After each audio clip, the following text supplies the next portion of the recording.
thank you, Minister, for joining us. And we're here at the Art Museum at the University of Toronto. Around us are the paintings of Kent Monkman. This is exhibition, I think, Shame and Prejudice. And we're going to start talking about Canada's 150th birthday celebration. You're the birthday master as Minister of Heritage. You just walked through this exhibition. I'm just wondering, I don't know if you thought about Canada's 150th birthday and in juxtaposition to these paintings. I'm just wondering what you took from this, what you saw.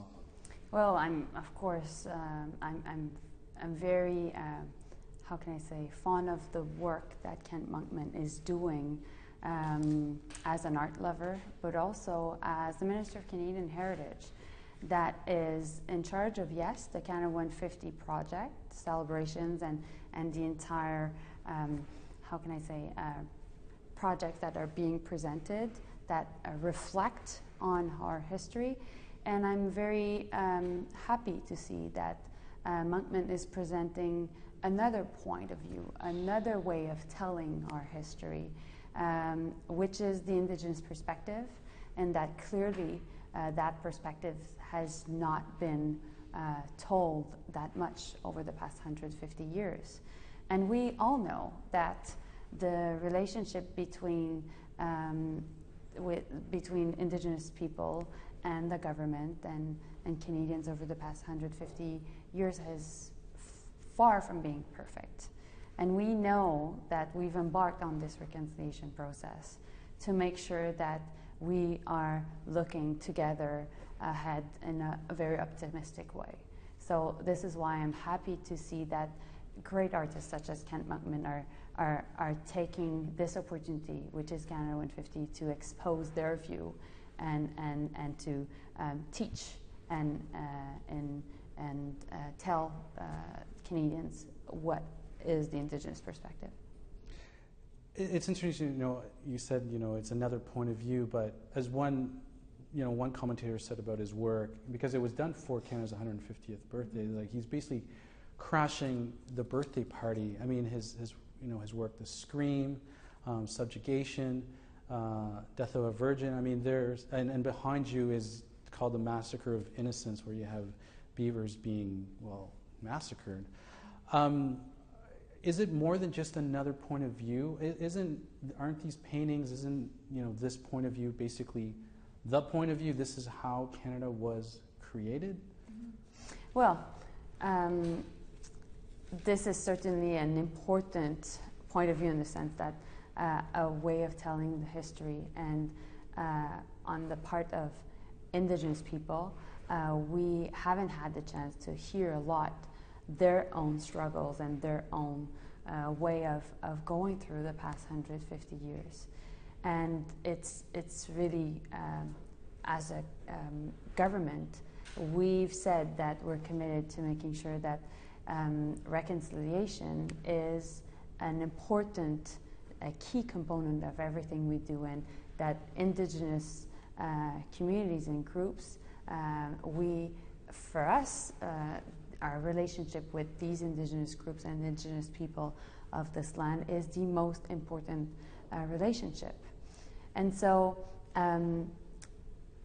I personally, I'm happy to be here to see this point of view and to hear other Indigenous people from across the country voicing their concern, their frustration, their struggle, their trauma towards the past 150 years, but also how can we work on bettering the lives of people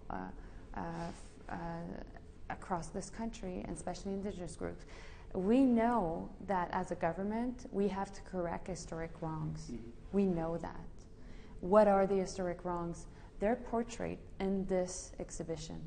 Residential school, loss of languages and culture, poor housing, inadequate educational system, culturally speaking, underfunding, systemic underfunding of programs, systemic racism. This is all in this in this exhibition, and we know as a government that we need to correct these historic. So what do Indigenous people, whether Inuit, Métis, First Nation, have to celebrate? What is it that they can celebrate in Canada's 150th birthday party? Do they have anything to celebrate? Well, we're supporting many Indigenous projects. But what can they celebrate about Canada? What do you think is their Indigenous perspective? Mm-hmm. The fact that we have great Indigenous leaders, that we have Indigenous languages and cultures that ought to be protected, preserved, and promoted, and that ultimately we have an important social contract in this country. And this social contract for a long time was based on the fact that there were 2 official languages. Later on in our history, multiculturalism took a lot of place, and that's the second pillar of our social contract, the first one being official languages. And the third one, which I think is the one that we are putting ahead extremely strongly at the beginning of 21st century and as a government, is the reconciliation with Indigenous people. Now Monkman decided to challenge, the Canada's birthday celebration. I mean, he did this as part of the, what's planned, the planned rollout this year. But other artists, Indigenous artists, have chosen to absolutely reject participating in any way. They're saying because it's celebration of colonialism. What do you say to them? I think we have to shed our colonial past. I think we have to correct our historical wrongs. I think we have to work together and be at the table together to better our future. We are living on the same land.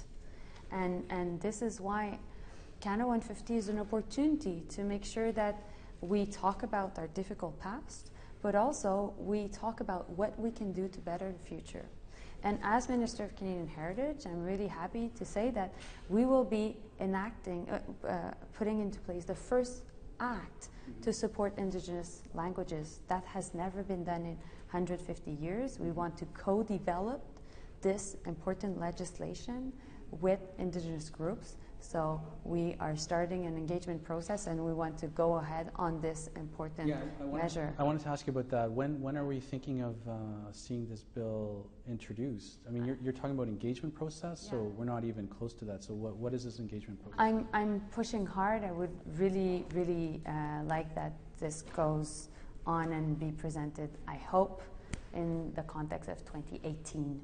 And so that way we can do the Indigenous group and government work together this year in the context of Canada 150 and help to launch a legislation in the context of 2018. Okay, what sort of consultation are you thinking of?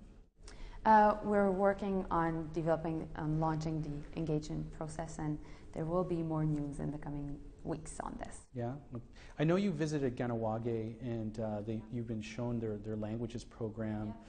Yeah. I'm just wondering, have you gone to any other communities yet in terms of seeing how language is being preserved? Yeah, I had really good conversation also with Tracy Herbert, which is leading the First People Cultural Council of BC. I've had many discussions with Senator Sinclair also, and so many other Indigenous leaders. You have to understand, we have 60 languages. When you think of all the dialects, we can say there's 90 languages and dialects in Canada. 60% are in danger. So we need to find the right way that we bring all the language experts, the work that is being done also with the AFN, and also the work that is being done with the Métis Nation and the Inuit to ultimately have the right approach. We know this will be the first co-developed law of our history, so that's why I'm very committed to making sure that this is a success, and we will be learning by doing it also. But this is an important, how can I say, piece of our reconciliation process. Is there money also attached to this? I mean, what are we thinking of? Well, the budget will be presented later on this year, so I'll keep my comments for myself. So there should be some money for Indigenous language, extra new money for Indigenous language in this new budget? It's in my mandate letter to present and prepare this new legislation. And of course, we need to make sure that we have the right means. Now, you're also responsible for the National Capital Commission, which has faced some criticisms from the Algonquin Nation, especially Algonquins in Quebec, about lack of consultation over some developments on NCC that impact NCC lands, like the ZB condo project and Le Breton Flats. Has this criticism been fair? Has the NCC consulted properly on these issues? Well, we are right now making sure that throughout all our nomination process, we're bringing Indigenous voices in. So there are some openings in terms of seats at the NCC. If any people watching us right now are interested in applying to get a seat on the NCC, this is an open and transparent process. I really hope we can have an Indigenous voice at the NCC within on the board, but also I know the NCC has been engaging. The NCC is independent from my department, but they know that they're committed. They have a commitment to making sure to have the appropriate dialogue and consultation before taking decisions. Well, as a result of like this, I don't know, miscommunication or view that the NCC isn't consulting, there's been an Aboriginal title claim launched by the Algonquins, led by Kitty Ganzibi, over downtown Ottawa, including Parliament Hill, Le Breton Flats, because there's been no consultation and all this stuff is moving forward. So I'm just wondering, now that there's an Aboriginal title claim, is the NCC going to have to stop everything? Like, what do they plan to do now that Ottawa's been claimed officially in court? Well, I can't comment because it's before courts right now. But of course, that is taken into consideration by the NCC. Yeah, and it's interesting that it was launched in December, just in time for the beginning of Canada's celebration of its birthday. Its very Parliament Hill is now in an Aboriginal title claim because of the actions of an agency under your mandate. So has it been difficult to get the gears of government to actually get in tune with reconciliation and changing sort of the attitude and the engagement when it comes to dealing with Indigenous people and the issues like lands? And well, we know this is a difficult process. We know there's intergenerational trauma. We know this will take a long time. No, but in terms of the bureaucracy reacting, like the NCC is facing, claims to lands that they control from the Algonquins that have never been settled, right? And now it's gone to court because there was a belief that there was no consultation or no engagement. So I'm wondering, is the bureaucracy, the officials underneath the politicians, are you having a hard time trying to get them to twig to reconciliation? Well, as for the land claim, since it's right now before courts, I can't comment because I don't want to prejudice the entire process. And as for the public servants working within Canadian Heritage and the Canadian government, well, we all know that this is a priority for our government. So I'm confident that they have that in mind as when making sure that they do their work. Now, I want to go back to Kent Monkman a bit. One of his pieces where he plays on the Fathers of Confederation, it's just over there, I think it's called Daddies or something. And he has it's from Chief Eagle Testicle. She's nude, or he's nude, lying in front of the Fathers of Confederation. And it's interesting because this meeting in Charlottetown, I think it was in 1864. It was the beginning of the whole confederations. First Nations were never invited to these talks. First Nations were never part of Confederation. Canada was formed without the input of the original peoples here. So I'm just wondering if maybe Canada's birthday year is a good year to maybe start talking about maybe reopening the Constitution to maybe fixing the Federation in this way? Well, like I said, the reconciliation process is undergoing. When you look at the 45 call to actions of the Truth and Reconciliation Commission, we are on progress on 36 of them. And we know that this won't be done by fluke nor in a short amount of time. We need to put a lot of emphasis on decolonizing our institutions. The Prime Minister has given a clear mandate to my colleague, Minister of Justice, Jody Wilson-Raybould, to work on this as the Minister, the Attorney General. What does that mean, decolonizing the laws?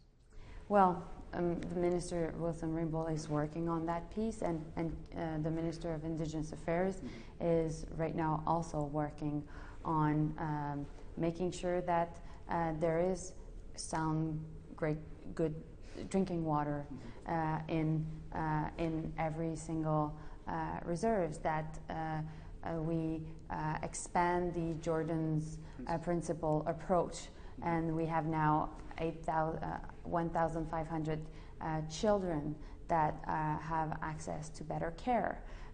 We are working also, we just did an important education agreement to making sure that there is the First Nation Education Board in Manitoba. So we're working and we're progressing, but we need to always continue working on this. And Canada 150 is an opportunity to talk about what has been done in the past that was wrong, and how we can better things in the next 150 years, that's for sure. What can you tell someone sitting at home in one of these communities? What do they have to celebrate at Canada's birthday? What do they have to be grateful for? I feel their pain. I understand their frustration. I know that there's been wrongs, and they're right in feeling their frustration. This is a healing process. And every single time we have the chance to talk about it, we need to, although it's difficult. And, this is about reflecting on our past, but finding solutions to better our future. Well, why isn't this the way that the birthday is interpreted? Because you're talking about it being one of the many, but why isn't the way Monkman sees things, why can't his images be the defining images of Canada? Well, there's 4 themes of Canada 150. There's youth, there's in diversity and inclusion, the environment, and reconciliation with Indigenous people. So it's part of everything we do. We have invested more than $35 million in Indigenous-led projects to making sure that we bring the Indigenous perspective. And we are not politicizing this. It's Indigenous communities that are talking about their point of view, and they're talking about also the great things that are happening, and they're developing new skills for Indigenous people. So, for example, Wapikani Mobile is going throughout Canada in reserves and giving tools for young people or older people that want to become filmmakers. They will be crisscrossing the country throughout the year. And Wapikani has been doing this in Quebec for years, and because of that, we have good filmmakers that are presenting Indigenous stories. So this is just an example. Another one is Inspire, great Indigenous leaders going to communities, talking about their own stories, what they've done, but also going to other places, other communities, about what's the perspective of Indigenous people, what is the reality, what is the important symbols, the important storytelling. And ultimately, it's this way that we will create reconciliation. This, as I said, this won't happen because it happened. It will happen because there's a commitment to make it happen from the part of the government, from the part of Indigenous people, and from the part of every single citizen in this country. Well, thank you so much, Minister, for taking the time to chat with us. It's a pleasure. It's important.